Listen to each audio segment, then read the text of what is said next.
بسم اللہ الرحمن الرحیم۔ Dear viewers, Rana Sohail global plus کے پلیٹ فارم سے حاضر خدمت۔ آج آپ کے ساتھ شیئر کرنی ہے میں نے اس کہانی کا ڈراپ سین جو کہانی 3 اور 4 مارچ اسی مہینے کی 3 یا 4 مارچ کو لاہور کے اندر سٹارٹ ہوئی اور ایک پاکستانی نژاد کینیڈین کی جان لے گئی، اور اس کی جان لے گئی اب اس کی بیوی کی پلاننگ اور اس کی بیوی کے بوائے فرینڈ کی پلاننگ، دونوں کی باہمی فرینڈ شپ کے نتیجے میں اس معصوم لڑکے کی جان لے گئی جو کہ اپنی بیوی سے بے انتہا محبت کرتا تھا۔ چونکہ وہ لڑکی جس کا نام قنوت ہے، یہ آپ آلریڈی جان چکے ہیں پہلی 2 قسطوں میں، قنوت گرفتار ہو چکی ہے۔ نہ صرف گرفتار ہو چکی ہے بلکہ وہ اپنا اقبالی بیان بھی دے چکی ہے کہ جناب اس نے اپنے بوائے فرینڈ کے ساتھ مل کر تو علی رضا کو کینیڈا سے پہلے پاکستان بھجوایا، پاکستان بھجوانے کے بعد وہ خود بھی یہاں پر آ گئی، یہاں پر آ کے اس نے جناب اس کے مرڈر کا پورا پلان تیار کیا، کیونکہ اس کا بوائے فرینڈ شاید اس میں پھر اس بار ہچکچاہٹ کر رہا تھا یا اس سے پلان مکمل نہیں ہو رہا تھا، اس لیے وہ خود پہنچ گئی۔ تو اس کا ڈراپ سین اس طرح سے ہوا کہ وہ جو لڑکا عمیر تھا، عمیر قریشی جس کا نام ہے، چوک یتیم خانہ زوردیوال کے پاس کہیں پہ اس کا گھر ہے ایک محلے میں۔ تو یہ بچپن کے کلاس فیلو تھے 8ویں کلاس تک کے، لیکن پچھلے 2 سال میں ان کا جو ریلیشن شپ ہے ریوائیو ہوئی تھی۔ تو جب پولیس کے پاس یہ بیان ریکارڈ کروایا اس نے عمیر نے، تو اس نے بتایا کہ جناب میں نے کس طرح سے کیا۔ عمیر کے بقول یا پولیس تفتیش کے مطابق عمیر تو پہلے روپوش ہو گیا تھا لیکن اب پکڑا گیا ہے وہ۔ عمیر نے بتایا کہ جناب میری جو ہے قنوت کے ساتھ پچھلے 2 سال سے میرے تعلقات زیادہ ایکٹیو ہوئے ہیں، اور قنوت کہہ رہی تھی کہ تمہیں کینیڈا لے کے آنا، اور میں بھی کینیڈا جانا چاہتا تھا۔ اور اب کینیڈا کس طرح جائے؟ قنوت کہتی تھی کہ میں یہاں پر اپنے پیپرز مکمل کروا لوں تو اس کے بعد میں تمہیں بلا لوں گی۔ قنوت اپنی PR کا ویٹ کرتی رہی، پرماننٹ ریزیڈنسی کا۔ تو جیسے اس کی پرماننٹ ریزیڈنسی ہوئی تو قنوت نے میرے ساتھ وعدہ کیا تھا کہ میں تمہیں جلدی بلا لوں گی۔ تو میں نے پوچھا کس طرح بلاؤ گی؟ اس نے کہا میں اس سے ڈیورس لے لوں گی۔ وہ اس سے ڈیورس مانگتی رہی علی رضا سے، حالانکہ اس کی 2 بچیاں بھی پیدا ہو چکی تھیں قنوت کی، لیکن اس کے باوجود وہ اس سے طلاق کا مطالبہ کرتی رہی۔ اور جو علی رضا تھا وہ یہ کہتا رہا، اس کے پیرنٹس کو بھی پتہ چلا، ان سے پیرنٹس سے بات کی، انہوں نے کہا کہ ابھی برداشت کرو اپنی بیوی کو، جس طرح بھی یہ زیادتیاں کر رہی ہے برداشت کرو، شاید تھوڑے عرصے تک ٹھیک ہو جائے، بچیاں تھوڑی سی بڑی ہو جائیں، اب بچیوں کے لیے تو گزارا کرنا ہے۔ وہ اپنی بچیوں کے لیے قنوت کے ساتھ گزارا کرتا رہا، وہ نہیں چھوڑنا چاہتا تھا، طلاق نہیں دینا چاہتا تھا۔ حالانکہ یہ بھی ریالٹی ہے کہ وہ سارا دن قنوت جو ہے اس کو گھر پہ نہیں آنے دیتی تھی، سارا دن وہ کہتی تھی جاب کرو، یہ اوبر چلاتا تھا، سارا دن ساری رات اوبر چلواتی رہتی تھی تاکہ یہ نہ گھر پہ آئے اور نہ کوئی معاملات اس پہ آشکار ہوں۔ مختصر یہ ہے کہ جناب وہ اس کو بھجوا دیتی ہے ویلنٹائن ڈے پہ پاکستان وہ پہنچتی ہے۔ تو اس نے بتایا عمیر قریشی نے کہ جب اس نے یہ سارا کچھ پلان کیا تو اس کا ہمارا سارا منصوبہ تھا کہ ہم نے کس طرح کرنا ہے، اور یہ اس لیے خود آئی ہے کہ اس نے کہا کہ تم پہلے بھی کام نہیں مکمل کر سکے، اب میں خود آؤں گی تو وہاں پہ آ کے کرواؤں گی۔ تو یہ جہاں پہ آئی ہے، عمیر قریشی نے ایک اور بات کی، اس نے کہا کہ ہم نے تو اس کو مارنے کی اب کوشش کی ہے نا جی، اب پہلے ہم کوشش تو بڑی دیر سے کر رہے تھے، میں تو نہیں یہ کام کر سکا، لیکن پھر مجھے پیسے بھجواتی رہی یہ لڑکی کہ یہ پیسے لو اور کہیں کرائے کے قاتل لے لو، کوئی ہائر کر لو پرائیویٹ کلرز۔ تو کہتا جی ہم نے وہ بھی کوشش کی لیکن وہ بھی سکسیسفل نہیں ہو سکے۔ تو پھر ہمارا یہ پلان بنا کہ جناب یوں کرتے ہیں کہ یہاں پر کوئی بابا جی ہیں لاہور میں، اور پتہ نہیں کس کس جگہ پر بابے بتائے جو کالا جادو کرتے ہیں، وہ کالا جادو کروا کے تو اس کو مروا دیتے ہیں۔ یہ کالا جادو کروانے کے بعد یہ علی رضا کا مروانے کی بھی کوشش کرتے رہے، اور اس نے بتایا خود عمیر قریشی نے جو اس وقت پولیس کی حراست میں ہے، اس نے کہا جی کہ یہ پیسے مجھے وہ بھجواتی رہی۔ جب پولیس نے کہا کہ یہ پیسے کہاں سے دیتے تھے تم،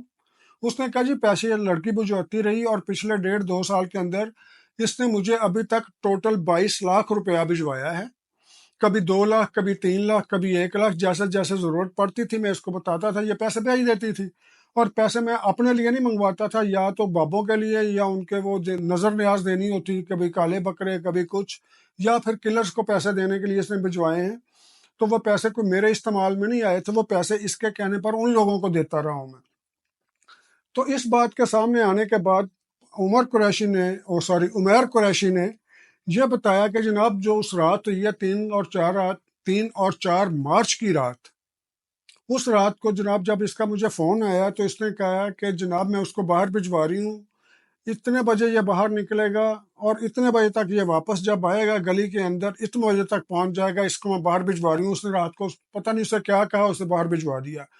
یہ پیدل باہر آیا، گلی سے پیدل باہر گیا اور اس کے بعد واپس آیا۔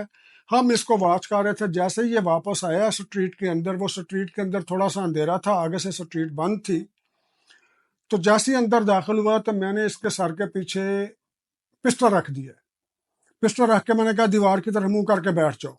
اور یہ چپ کر کے دیوار کی طرف منہ کر کے بیٹھ گیا زمین پر۔ جیسے ہی یہ زمین پر بیٹھا میں نے اوپر سے اس کے سر پہ فائر کر دیا،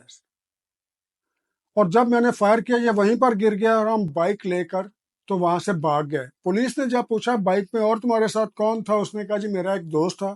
جسے میں نے بتایا نہیں تھا کہ میں کدھر جا رہا ہوں۔ جب وہاں پر آئے تو میرے دوست نے مجھے رائڈ دی تھی، میں نے صرف اس سے رائڈ لی تھی، اور اس کو فائر مارنے کے بعد اسی دوست کے ساتھ ہم وہاں سے فرار ہو گئے۔ اس کے بارے میں پولیس نے کچھ نہیں بتایا کہ دوست کی طرح ظاہر ہے دوست کو بھی پکڑا ہوگا پولیس نے، اس کے سارے رشتہ دار بھی پکڑ لیے۔ اور عمیر قریشی جو کہ مفرور تھا، اب اس کی یعنی کہ اس کے اریسٹ کس طرح ہوا؟ اس کا اریسٹ اس طرح سے ہوا کہ کچھ رابطے یہ جانتی تھی، جو اس کی بیوی تھی علی رضا کی، وہ جانتی تھی رابطے قنوت،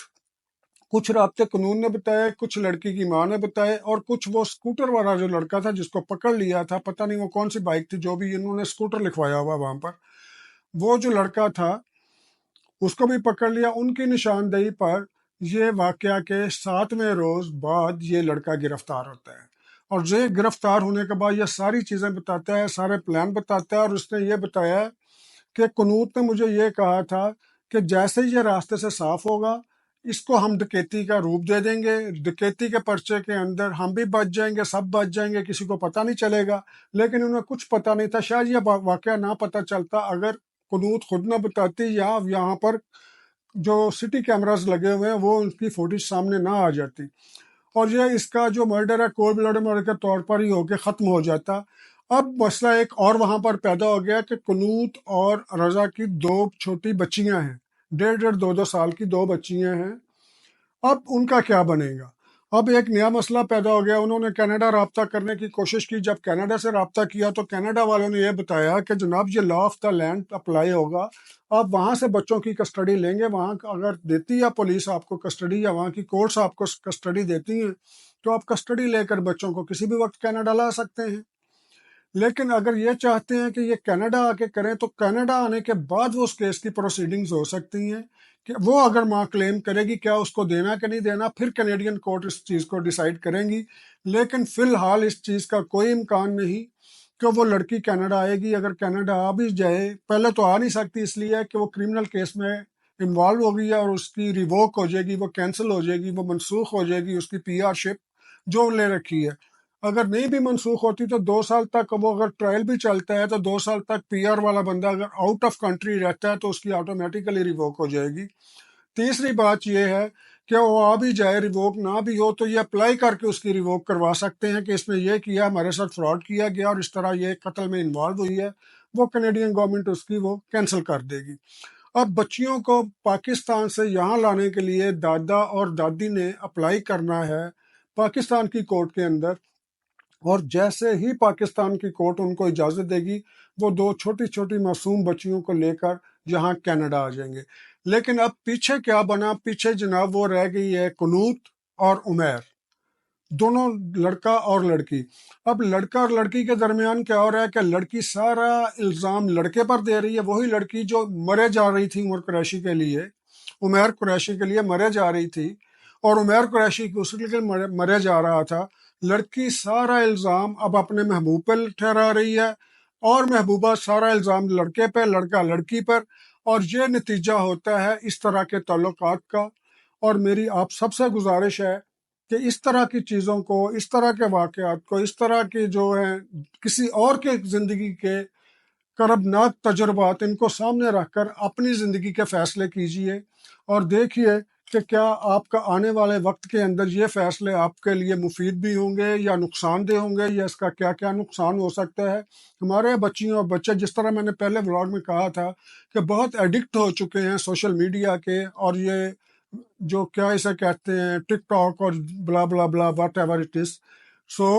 ان چیزوں سے مرغوب ہونے کی بجائے زندگی کی حقیقتوں کو سمجھیں۔ آج وہی جوڑا جس نے ایک بے گناہ شخص کی جان لے لی، یا ایک معصوم شخص کی جان لے لی، اور دو بچیوں کو انہوں نے ان کا بھی فیوچر برباد کر دیا، اب دونوں ایک دوسرے پہ مرے چلے جانے والے لوگ کل تک ایک دوسرے پر الزام تراشی کر رہے ہیں۔ تو میرا خیال ہے کہ اسی بات کو کافی سمجھیں گے والدین بھی اور ہمارے بچے بھی، اور اپنی زندگی کا خیال رکھیں گے۔ اس کے ساتھ ہی اجازت دیجیے، بہت شکریہ، اللہ حافظ۔